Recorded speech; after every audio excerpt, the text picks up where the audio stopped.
De volta com Boa Tarde Cidadão na Band Natal, chegando em todo o Rio Grande do Norte. Vamos conversar com o nosso primeiro convidado de hoje, ao vivo, e com a sua participação. Seja bem-vindo, Santiago Roni, diretor da Associação dos Delegados de Polícia Federal. Obrigado, é um prazer estar aqui no programa e representar a Associação Nacional dos Delegados de Polícia Federal. Prazer tê-lo conosco. E antes de falarmos sobre a questão da reforma da Previdência, eu gostaria de uma palavra sua sobre como é que tem observado o trabalho da Polícia Federal em relação à Operação Lava Jato.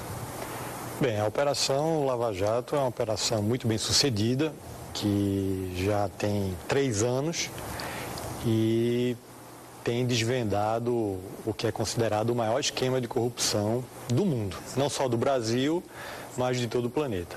É um trabalho incansável, que exige dedicação exclusiva de muitos delegados, muitos agentes, escrivães, e que tem tido bastante sucesso e tem demonstrado à sociedade o problema da corrupção, a dimensão da corrupção no país e a necessidade de que toda a sociedade adote novas práticas e que o sistema penal como um todo empreenda novas medidas para coibir esse crime tão danoso à sociedade.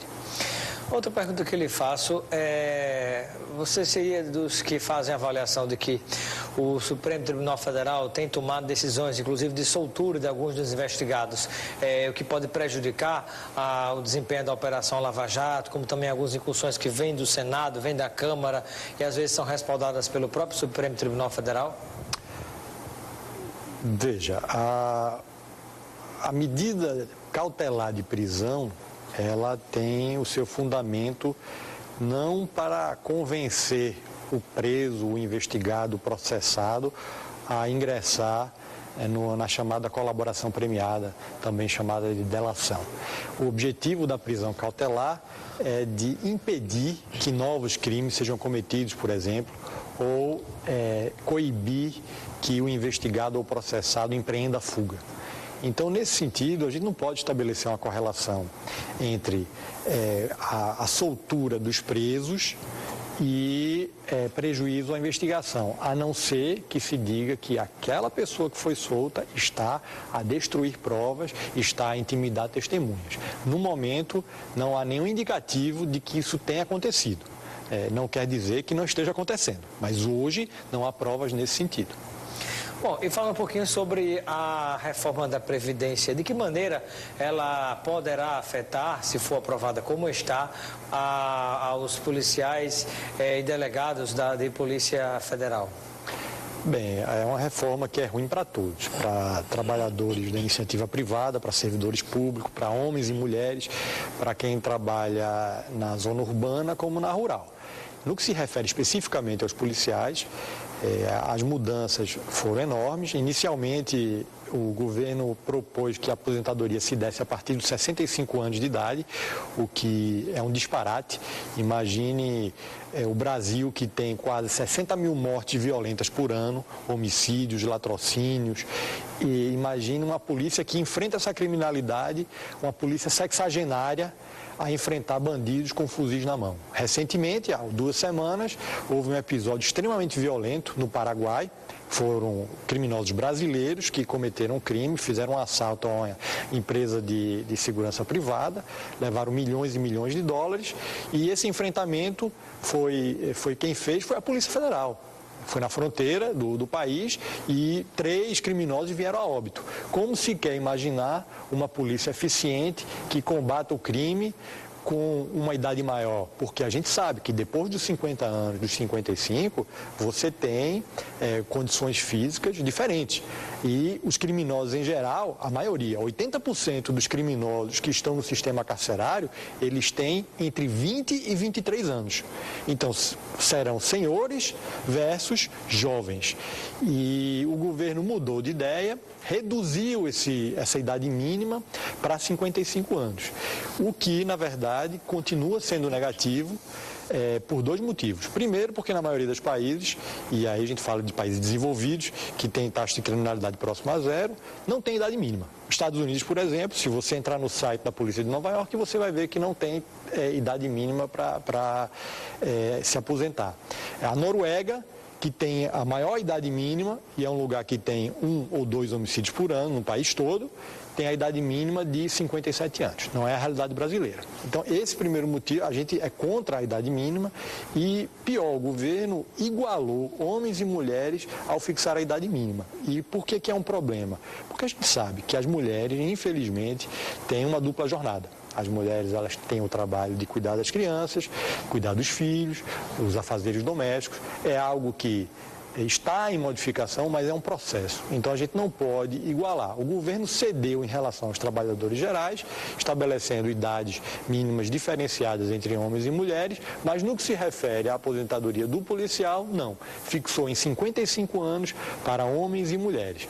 Então nós tentamos convencer o governo, mas o governo está fechado. Ele não está aberto ao diálogo, infelizmente, assim como não está aberto para nós, está fechado para outras categorias. No entanto, foi aprovado com a larga maioria na própria comissão a reforma da Previdência. Ainda vai a plenário, certamente, onde as pessoas poderão saber quem realmente votou, né? Mas o presidente Michel Temer tem ameaçado com perda de cargos, alguns já perderam os cargos, aqueles que votarem contra o projeto do governo. O que chama atenção aí é essa barganha, essa negociata de cargos públicos para convencer deputados e senadores a aprovar projetos. Entra ano e sai ano, mudam os governos, sejam eles de que partidos forem, e as práticas nefastas continuam. Não se pode admitir que um cargo público seja negociado em troca do que quer que seja. Essa é uma realidade que tem que mudar no país. O serviço público não é cabide de emprego, cargo comissionado não pode ser moeda de troca. A gente quer ver mais espírito crítico em relação a essa conduta do governo. É absurda, é completamente absurda e inaceitável. Historicamente, infelizmente, é o que sempre aconteceu, mas além dos esquemas e escândalos de corrupção, é mais uma fratura exposta à nação brasileira para saber, né, quem está votando como e por quê, né, se a sua fidelidade vai ser ao que o povo necessita e precisa que seja votado pelo bem do país e da maioria das pessoas, sobretudo os mais humildes, ou se a fidelidade se dará aos cargos que os deputados federais e senadores possuem. Verdade, é preciso fazer aí um esclarecimento que o governo, ele foi, assim como na reforma do trabalho, da legislação trabalhista, ele está sendo extremamente assodado em relação à reforma previdenciária, sem discussão, sem debate e sem um suporte técnico suficiente. O governo publicou uma pesquisa sem metodologia científica, criando uma expectativa de rombo na Previdência que não se sabe exatamente qual é, porque o estudo se utilizou de metodologia equivocada. Se você for aos estudos do Instituto de Pesquisas Econômicas Aplicadas, do IPEA, você vai ver que quando se trata de projeções a médio e longo prazo, 10, 20, 30 anos, você tem que estabelecer cenários diferentes, pelo menos 3 cenários diferentes, porque o PIB, ele pode ter um crescimento diferenciado, a taxa de natalidade e a taxa de mortalidade. E o governo não fez isso. Então, para falar a verdade, a gente pode discutir, a gente deve discutir reformas na Previdência, mas a gente deve fazer isso a partir de estudos técnicos. E o governo não fez isso, não estabeleceu cenários e não fez qualquer estudo. Então, a gente vê que o governo estabeleceu parâmetros irreais e sem qualquer base para fixar a idade mínima da aposentadoria para 65 anos para homens, por exemplo. Um detalhe é que o próprio presidente da República, Michel Temer, aposentou-se com 53 anos de idade, né? Isso é brincadeira. Mas nosso tempo está chegando ao fim. Uma última palavrinha sua em relação à visão que você tem do trabalho e da importância da Polícia Federal, hoje completamente desaparelhada, para a proteção das nossas fronteiras, porque a violência que a gente vê no Brasil inteiro, que chega ao nosso Rio Grande do Norte, né? O número de assassinatos subindo a cada dia, tem uma ligação muito forte com a questão da droga. A maconha, a cocaína, a bala, o doce, aquela droga da festa e por aí vai, né? E tudo isso vem de fora para dentro do país e passa pelas fronteiras. Deveria ter a presença de Polícia Federal, Polícia Rodoviária Federal, as Forças Armadas, mas isso não acontece. Certamente. A Polícia Federal, ela precisa de recursos humanos, sobretudo. E o único caminho, a única via para que isso aconteça é o concurso público. Hoje nós temos o concurso público travado pelo governo federal. O governo argumenta que não tem recursos para que possam ser contratados, possam ser nomeados novos agentes, novos delegados. E a realidade, infelizmente, é essa. As nossas fronteiras têm sérios problemas. E é por isso que você tem um ingresso de fuzis com frequência e também de drogas. Quando se tem assaltos, inclusive a carros fortes no interior daqui do Rio Grande do Norte, são utilizados o quê? São utilizados fuzis. E esses fuzis, em parte, vêm do exterior. Se nós tivéssemos uma equipe qualificada, uma equipe suficiente para atuar nas fronteiras, certamente aquela ação na fronteira ali no Paraná, com o Paraguai ou com os outros países, uma ação eficiente lá repercute positivamente no Rio Grande do Norte. Há uma diminuição natural da criminalidade no Rio Grande do Norte. Muito bem.